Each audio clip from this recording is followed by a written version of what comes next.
അവൻ പോയി. ആ ബാക്കി പറ കേക്കട്ടെ. മാഗി ഹോട്ടൽ വിട്ട് പോകുന്ന ദിവസമായിരുന്നു അന്ന്. ചേച്ചിക്ക് രാവിലെ പോയാ പോരെ, ഞാൻ തനിച്ചിവിടെ. അത് പറ്റില്ല, രാത്രി തന്നെ പൊയ്ക്കോളാനാ കുഞ്ഞിപ്പാലു പറഞ്ഞിരിക്കുന്നത്. ഇല്ലെങ്കിൽ ഇറക്കി വിടുന്ന ടൈപ്പാ അയാള്. വെറുതെ എന്തിനാ അയാളുമായി?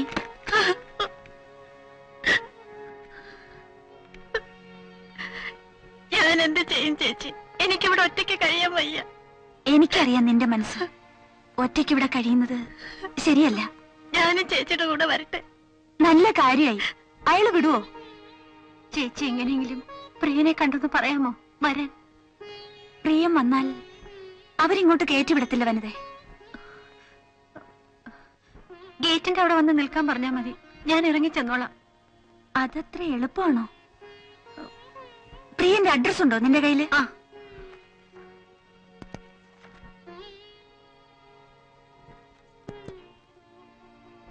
ഞാൻ പോയി പ്രിയനോട് പറയാം. ആ, ഗേറ്റിന്റെ അവിടെ വരാൻ പറയാം.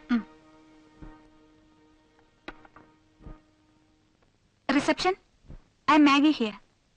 ഞാൻ പോകാൻ റെഡിയാണെന്ന് പറ. പെട്ടിയെടുക്കാൻ ഒരു ബോയെ കൂടെ വരാൻ പറ. ആ,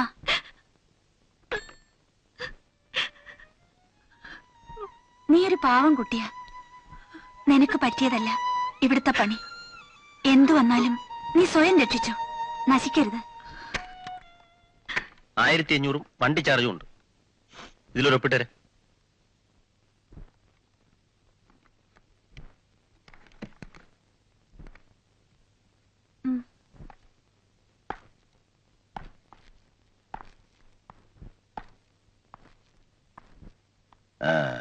പൈസ ഒക്കെ വാങ്ങിയില്ലേ? അടുത്ത മാസം 15-ാം തീയതി വരുമല്ലോ. പുതിയ കോൺട്രാക്ട് അന്നേരം ഒപ്പിടേ.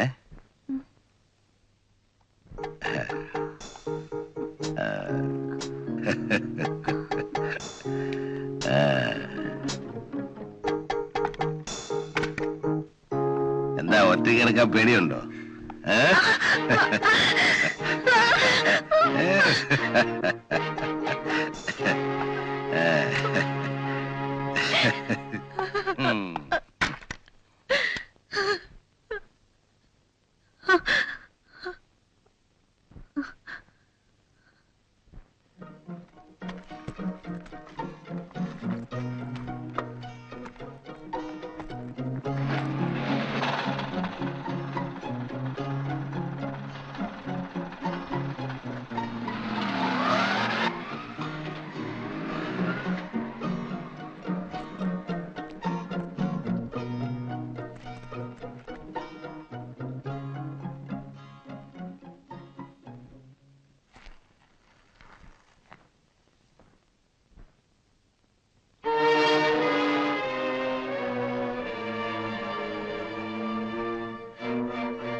എന്താണ് അവിടെ? അവിടെ ഞാത്തുണ്ടോ? പോലീസിനെ വിളിക്കടാ. എന്നെ വിടൂ, എന്നെ വിടൂ. വിടാനല്ലേ പറഞ്ഞത്? ജിഗറെന്ന് പറഞ്ഞ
പേടിക്കണ്ട, ഞാൻ ഒരു ഉപദ്രവകാരിയൊന്നും അല്ല.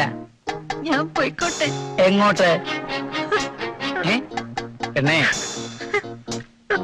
ഇതങ്ങനെ വലിയ കാര്യമുള്ള കാര്യമൊന്നും അല്ല. മനുഷ്യരൊക്കെ ഇങ്ങനെ. നീ അടുത്ത് വന്നേ, വാന്ന്. നീ കരഞ്ഞിട്ടൊന്നും എന്റെ മനസ്സ് മാറുമെന്ന് നോക്കണ്ട. ഇക്കാര്യത്തില് എനിക്കൊരു ചെറിയ വാശിയോടുണ്ട്. അന്ന് ജോലിക്കെന്ന് പറഞ്ഞു വന്നിട്ട് നീ എന്നെ പുല്ലുപോലെ തഴഞ്ഞിട്ട് പോയതല്ലേ? അന്നേ ഞാൻ വിചാരിച്ച എവിടെയെങ്കിലും ഇട്ട് പിടിക്കാമെന്ന്.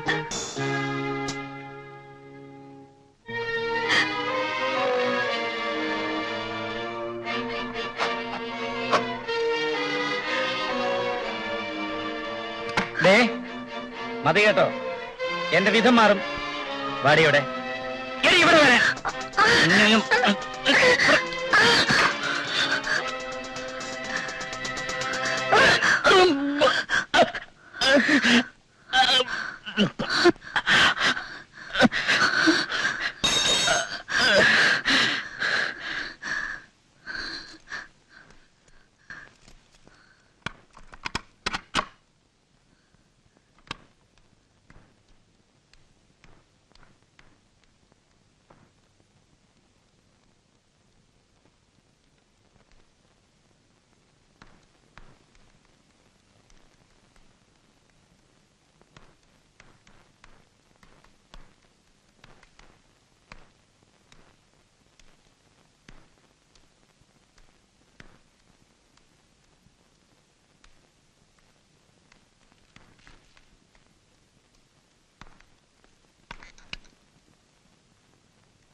അയാൾ മരിച്ചോ?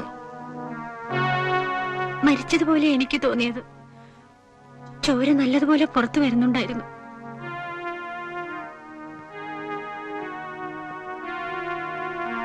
ഇന്നലെ രാത്രിയല്ലേ ഈ സംഭവം നടന്നത്? അല്ല, മിനിഞ്ഞാന്ന് രാത്രിയാണ്. അത് ശരി.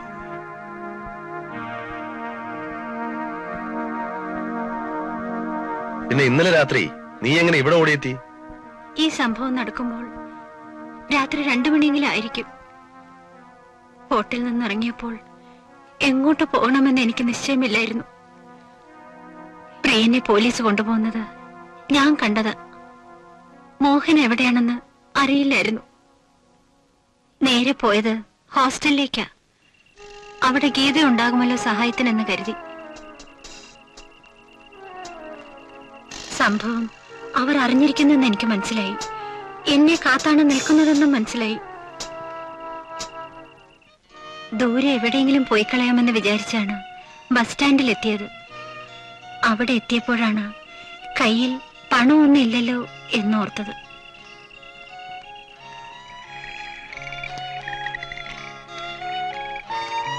ജീവിതം അവസാനിപ്പിച്ചേക്കാമെന്ന് വിചാരിച്ചു. വെളുക്കുന്നത് വരെ പാളത്തിലൂടെ നടന്നു. ഒരു ട്രെയിനും വന്നില്ല. നടന്ന് നടന്ന് ഇതിനടുത്തുള്ള പട്ടണത്തിലെത്തി. പകൽ മുഴുവൻ റെയിൽവേ സ്റ്റേഷനിലെ ബെഞ്ചിലിരുന്ന് സമയം കഴിച്ചു. ആളുകൾ എന്നെ ശ്രദ്ധിക്കുന്നുണ്ടായിരുന്നു. രാത്രിയായപ്പോൾ വീണ്ടും ഇറങ്ങി നടന്നു, ലക്ഷ്യമില്ലാതെ. നീ എവിടെ പോന്നടി? ഇവിടെ അടുത്ത് വീട്ടിലോട്ട്. കേട്ടോ,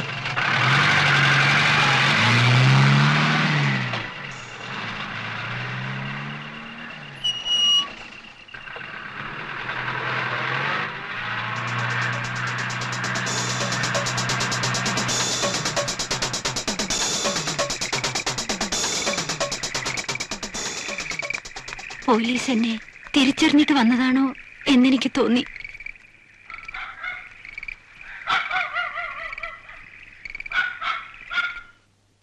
truth is stranger than fiction. കുറ്റവാളിയായ ഒരു പെണ്ണിനാണ് ഞാൻ അഭയം കൊടുത്തിരിക്കുന്നത്. സാറ് വിഷമിക്കണ്ട, ഞാനിപ്പോ പോയേക്കാം. എല്ലാം പറഞ്ഞു തീർന്നപ്പോ മനസ്സിന്റെ ഭാരം ഒന്ന് അടങ്ങി. ഇപ്പോ എന്ത് നേരിടാൻ ഒരു ധൈര്യം തോന്നുന്നു. ഞാൻ നേരെ പോലീസ് സ്റ്റേഷനിലേക്ക് തന്നെ പോയേക്കാം. വരട്ടെ, അയാൾ ചത്തോ ഇല്ലെന്നറിയട്ടെ. വേണ്ട സർ, ഞാനിനി സാറിന് ഭാരമാകുന്നില്ല. വനിതേ, നിന്റെ കഥ കേട്ട് കഴിഞ്ഞപ്പോ എനിക്ക് എന്റെ കഥാപാത്രങ്ങളോട് തോന്നുന്ന പോലെ ഒരു അടുപ്പം നിന്നോട് തോന്നുന്നു. എനിക്ക് നിന്നെ സഹായിക്കണമെന്നുണ്ട്. നിന്റെ കഥ തീരുന്നില്ലല്ലോ. ഈ കഥയിൽ എനിക്കൊരു കഥാപാത്രമായാൽ കൊള്ളാമെന്നൊരാഗ്രഹം. നിന്നെ രക്ഷിക്കാമെന്ന് ഞാനും നോക്കട്ടെ. നീ വേണ്ടെന്ന് പറയരുത്. നാളെ ഞാൻ ആ ഹോട്ടൽ വരെ ഒന്ന് പോവാം. പാലുടൻ ചത്തിട്ടുണ്ടോ എന്ന് അന്വേഷിക്കാം. പ്രിയനെ അന്വേഷിക്കാം. കണ്ട വിവരം പറയാം.